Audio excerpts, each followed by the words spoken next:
Hello good evening everyone. Vijayee Bhava ನಮ್ಮ ಈ ಹೊಸ ಲೆಕ್ಚರ್ ಸೀರೀಸ್ಗೆ ಎಲ್ಲರಿಗೂ ಸ್ವಾಗತ. ನಾನು ಸ್ವಾತಿ.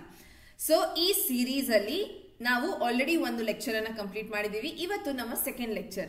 ನಾವು ಡಿಸ್ಕಸ್ ಮಾಡ್ತಿರೋದು article 13 doctrine of ಸೆವರಬಿಲಿಟಿ and doctrine of Eclipse ಅನ್ನ ಮಾತನಾಡೋಣ.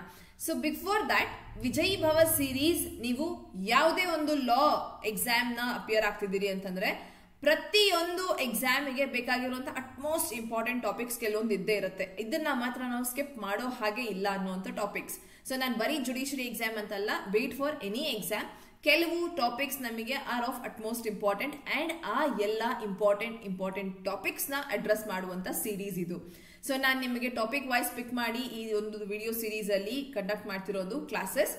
I will explain you with the article or section ಏನಿದೆ ಅಥವಾ ಅದನ್ನ ಒಂದು ಇನ್ನು ಬ್ರೀಫ್ ಆಗಿ ನಾನು ನಿಮಗೆ ಎಕ್ಸ್ಪ್ಲೇನ್ ಮಾಡ್ತೀನಿ, which you have to understand for the purpose of any exam ಅಥವಾ ಕಾನ್ಸೆಪ್ಚುಯಲ್ ಅಂಡರ್ಸ್ಟ್ಯಾಂಡಿಂಗ್ ಕೂಡ ಸಹ ಇಂಪಾರ್ಟೆಂಟ್ ಆಗುತ್ತೆ. ಸೊ ಇವತ್ತು ನಾವು ಡಿಸ್ಕಸ್ ಮಾಡ್ತಿರೋಂತ ಆರ್ಟಿಕಲ್ 13 ಏನಿದೆ ಇದನ್ನ ಟಿಲ್ ದ ಎಂಡ್ ನೋಡಿ, ಬಿಕಾಸ್ ತುಂಬಾ ಸ್ಟೂಡೆಂಟ್ಸ್ ಗೆ ಆರ್ಟಿಕಲ್ 13 ನ ಕೆಲವು ಚಿಕ್ಕ ಪುಟ್ಟ ಕಾನ್ಸೆಪ್ಟ್ಸ್ ನ ಒಂದು ಕನ್ಫ್ಯೂಷನ್ ಇರುತ್ತೆ, ಅದನ್ನ ಕ್ಲಿಯರ್ ಮಾಡ್ಕೊಳ್ಬಹುದು. And to start, before we start, Swathi Law Academy ಕಡೆಯಿಂದ ಸಿವಿಲ್ ಜಡ್ಜ್ ಎಕ್ಸಾಮಿಗೆ ಪ್ರಿಲಿಮ್ಸ್ ಬ್ಯಾಚ್, ಇದೊಂದು ನಮ್ಮ ಕಾಂಪ್ರಿಹೆನ್ಸಿವ್ ಬ್ಯಾಚ್ ನ ಪ್ರಿಲಿಮ್ಸ್ ಬ್ಯಾಚ್. ಸೊ ಹಾಗಾಗಿ ಈ ಬ್ಯಾಚ್ ಅಲ್ಲಿ ನಾನು prelims syllabus of Karnataka civil judge exam ನ ಎಕ್ಸಾಸ್ಟಿವ್ಲಿ 4 ಮಂತ್ಸ್ 120+ ಕ್ಲಾಸಸ್ ಅಲ್ಲಿ ಕವರ್ ಮಾಡಿದೀವಿ. ಸೊ ಹಾಗಾಗಿ ಈ ಬ್ಯಾಚ್ ತುಂಬಾನೇ ಒಂದು ನಾಮಿನಲ್ ಪ್ರೈಸ್ ಅಲ್ಲಿ ನಡೀತಿರುವಂತದ್ದು.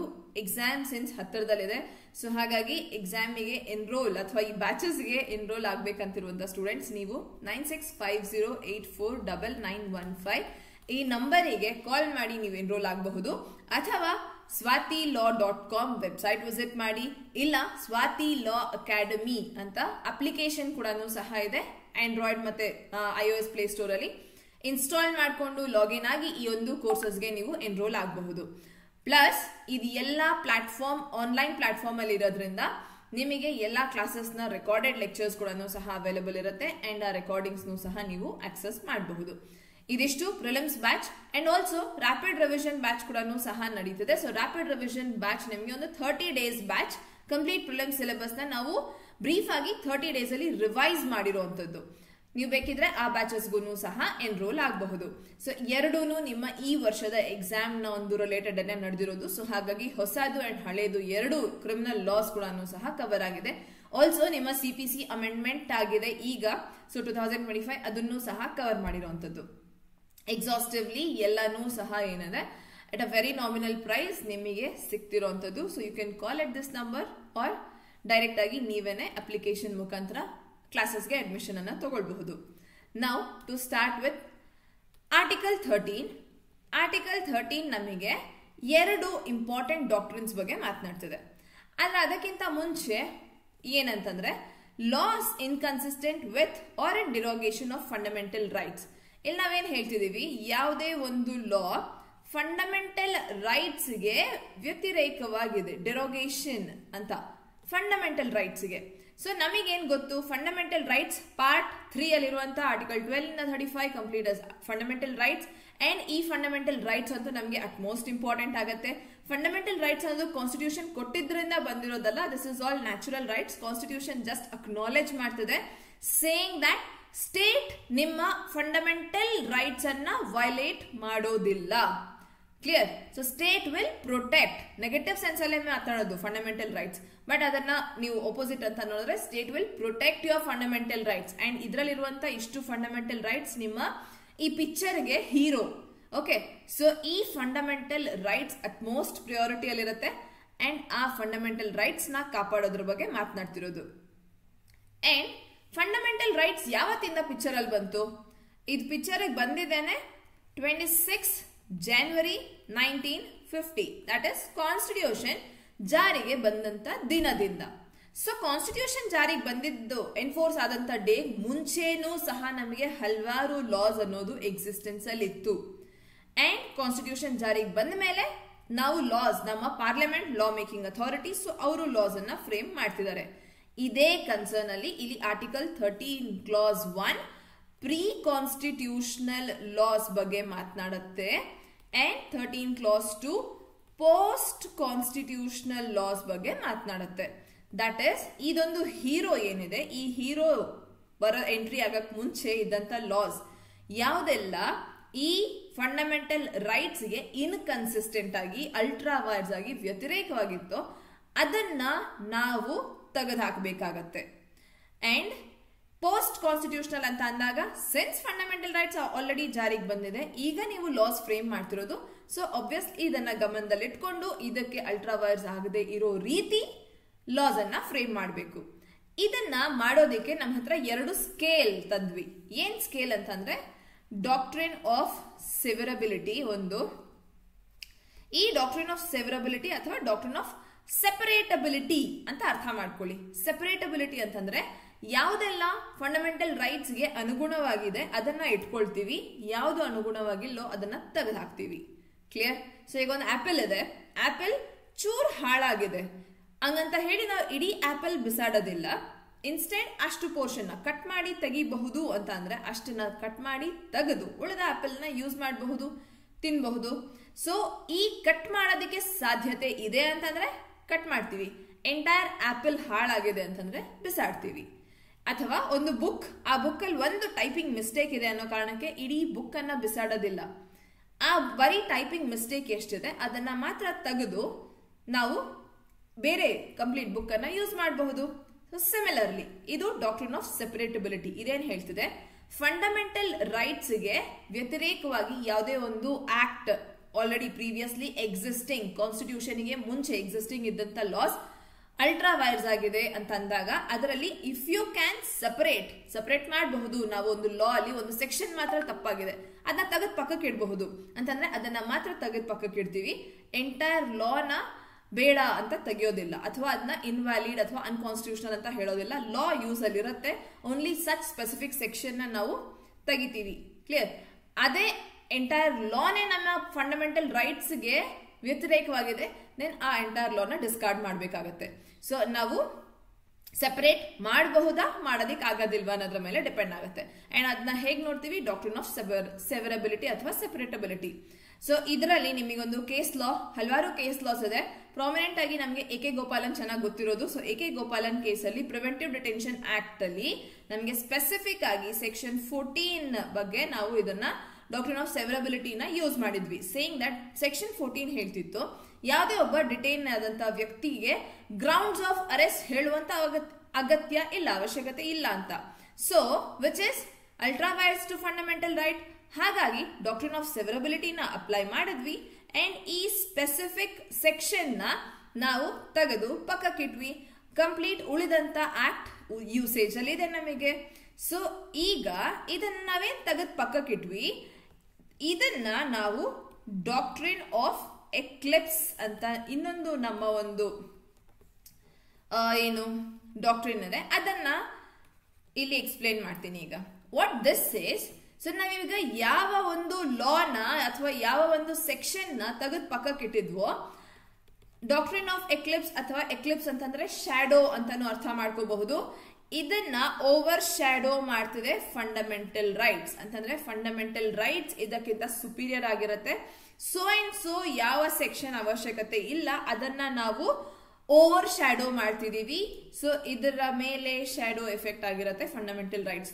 ಹಾಗಂತ ನಾವು ಇದನ್ನ ಏನು ಅನ್ಕಾನ್ಸ್ಟಿಟ್ಯೂಷನಲ್ ಅಂತ ಎಲ್ಲ ಏನ್ ಹೇಳಿಲ್ಲ, ನಾವು ಬರೀ ಓವರ್ ಶ್ಯಾಡೋ ಮಾಡ್ತಿರೋದು ಅಥವಾ ಡಾಕ್ಟ್ರಿನ್ ಆಫ್ ಎಕ್ಲಿಪ್ಸ್ ಅನ್ನ ಅಪ್ಲೈ ಮಾಡಿದೀವಿ ಇದರ ಮೇಲೆ. ಸೇಯಿಂಗ್ ದಟ್ ಇದಿವಾಗ ಡಾರ್ಮೆಂಟ್ ಸ್ಟೇಜ್ ಅಥವಾ ಸ್ಲೀಪಿಂಗ್ ಸ್ಟೇಜ್ ಅಲ್ಲಿ ಇದೆ. ಯಾವುದೇ ದಿನ ನಮಗೆ ಈ ಒಂದು ಸೆಕ್ಷನ್ 14 ಅಗತ್ಯ ಬಿತ್ತು ಅಂತಂದಾಗ ಡೆಫಿನೆಟ್ಲಿ ಇದು ಮತ್ತೆ ಆಕ್ಟಿವ್ ಆಗತ್ತೆ. ಈಗ ಸದ್ಯಕ್ಕೆ ಈ ಎಲ್ಲಾ ಲಾಸ್ ನಾವ್ ಯಾವ್ದನ್ನ ಸೆವರಬಿಲಿಟಿಯಿಂದ ಸೆಪರೇಟ್ ಮಾಡಿದೀವಿ ಅದೆಲ್ಲಾನು ಡಾಕ್ಟ್ರಿನ್ ಆಫ್ ಎಕ್ಲಿಪ್ಸ್ ಇಂದ ಓವರ್ ಶ್ಯಾಡೋ ಆಗಿದೆ. ಸೊ ಫಂಡಮೆಂಟಲ್ ರೈಟ್ಸ್ ಇದಕ್ಕಿಂತ ಮೀರಿದಾಗಿ ಕೆಲಸ ಮಾಡ್ತಿದೆ. ಫಂಡಮೆಂಟಲ್ ರೈಟ್ಸ್ಗೆ ಅಥವಾ ಯಾವುದೇ ಒಂದಿನ ನಮಗೆ ಈ ಲಾಸ್ ನ ಅವಶ್ಯಕತೆ ಇದೆ ಅಂತಂದಾಗ ಡೆಫಿನೆಟ್ಲಿ ಇವು ಆಕ್ಟಿವ್ ಸ್ಟೇಜ್ಗೆ ಬರುತ್ತೆ. This is about ಸೆವರಬಿಲಿಟಿ and doctrine of Eclipse. ಇದರಲ್ಲಿ ನಮಗೆ ಇನ್ನೂ ಒಂದು case law, A K Gopalan case would be are very important case law. RMDC versus union of India, again ಇದೂನು ಸಹ ಇಂಪಾರ್ಟೆಂಟ್ ಕೇಸ್ 1957. ಸೊ ಈ ಕೇಸಲ್ಲಿ ಪ್ರೈಸ್ ಗ್ಯಾಂಬ್ಲಿಂಗ್ ಬಗ್ಗೆ ಮಾತನಾಡುತ್ತೆ ಇದೊಂದು. ಸೊ ನಮಗೆ ಇವಾಗ ಪ್ರೈಸ್ ಕಾಂಪಿಟೇಷನ್ ಆಕ್ಟ್ ಅಂತ ಒಂದು ಸ್ಪೆಸಿಫಿಕ್ ಆಗಿ ಆಕ್ಟ್ ಇದೆ. ಈ ಆಕ್ಟ್ ತುಂಬಾನೇ ರೆಸ್ಟ್ರಿಕ್ಟಿವ್. ಇದು ಆಲ್ಮೋಸ್ಟ್ ಎಲ್ಲಾ ಗೇಮ್ಸ್ ನು ಇನ್ವಾಲ್ವ್ ಮಾಡುತ್ತೆ. ಇದರ ವ್ಯೂ ತುಂಬಾ ಬ್ರಾಡರ್ ವ್ಯೂ. ಸೊ ಎಲ್ಲಾ ಗೇಮ್ಸ್ ನು ಕವರ್ ಮಾಡ್ತಿದೆ. ಎಲ್ಲಾ ಗೇಮ್ ನು ನೀವು ಪ್ರೈಸ್ ಕಾಂಪಿಟೇಷನ್ ಆಕ್ಟ್ ಅಂಡರ್ ಅಲ್ಲಿ ಗ್ಯಾಂಬ್ಲಿಂಗ್ ಅಂತ ಹೇಳಿದ್ರೆ ನಾವು ಕ್ವಿಜ್ ಆಗಿರಬಹುದು, ಲೂಡೋ ಅಥವಾ ಹಾರ್ಸ್ ರೇಸಿಂಗ್ ಎಕ್ಸೆಟ್ರಾ ರಿಲೇಟೆಡ್ ನಮಗೇನು ಟಾಪಿಕ್ಸ್ ಡಿಬೇಟ್ ನಡೀತಿರತ್ತೆ, ಇದು ಗ್ಯಾಂಬ್ಲಿಂಗ್ ಅಥವಾ ಅಲ್ಲ. ಸೊ ಈ ಗೇಮ್ಸ್ ಬಗ್ಗೆ ಈ ಆಕ್ಟ್ ಗವರ್ನ್ ಮಾಡುವಂಥದ್ದು. ಇಲ್ಲಿ ನಾವು ಹೇಳಿದ್ದು ದಟ್ ಎರಡು ರೀತಿ ಏನು ಗೇಮ್ಸ್ ಇರುತ್ತೆ. ಒಂದು based on luck, another is based on skill.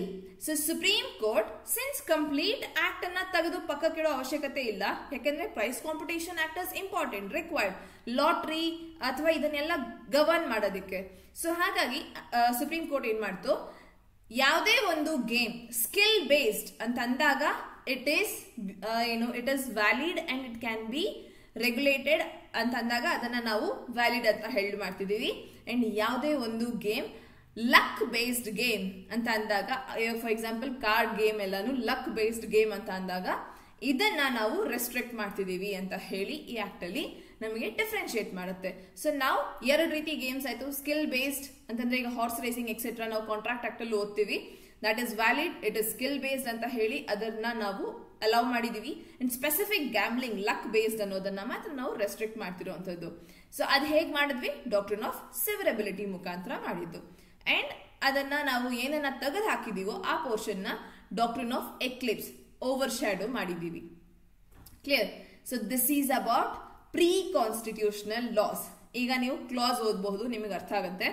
All laws in force in territory of India immediately before the commencement of constitution. That is, ಈ ಡೇಟ್ಗೆ ಮುಂಚೆ ಇದ್ದದ್ದು. Insofar as they are inconsistent with the provisions of this part, ಅಂತಂದ್ರೆ part 3 ಅಂತಂದ್ರೆ fundamental right, shall to the extent of such inconsistency be void. ಅಷ್ಟಕ್ಕೆ ಮಾತ್ರ ನಾವು cut ಮಾಡಬಹುದು ಅಂತಂದ್ರೆ ಅಷ್ಟನ್ನ ಮಾತ್ರ ವಾಯ್ಡ್ ಅಂತ ಡಿಕ್ಲೇರ್ ಮಾಡ್ತಿದ್ದೀವಿ. ಸೊ ವಾಯ್ಡ್ ಹೇಗ್ ಮಾಡಿದ್ವಿ, ಡಾಕ್ಟ್ರಿನ್ ಆಫ್ ಸಿವರಬಿಲಿಟಿ ಮುಖಾಂತರ ಅದನ್ನ ತೆಗೆದು ಸಪರೇಟ್ ಮಾಡಿ ವಾಯ್ಡ್ ಅಂತ ಹೇಳಿದ್ವಿ. ಆ ವಾಯ್ಡ್ ನ ಡಾಕ್ಟ್ರಿನ್ ಆಫ್ ಎಕ್ಲಿಪ್ಸ್ ಮುಖಾಂತರ ಓವರ್ ಶ್ಯಾಡೋ ಮಾಡಿದೀವಿ. ಬೇಕಾಗಿದ್ದನ್ನ ಆಕ್ಟಿವ್ ಆಗಿ ತಗೊಳ್ತೀವಿ. ಕ್ಲಿಯರ್? ಇದು ಪ್ರೀ ಕಾನ್ಸ್ಟಿಟ್ಯೂಷನಲ್ ಲಾ.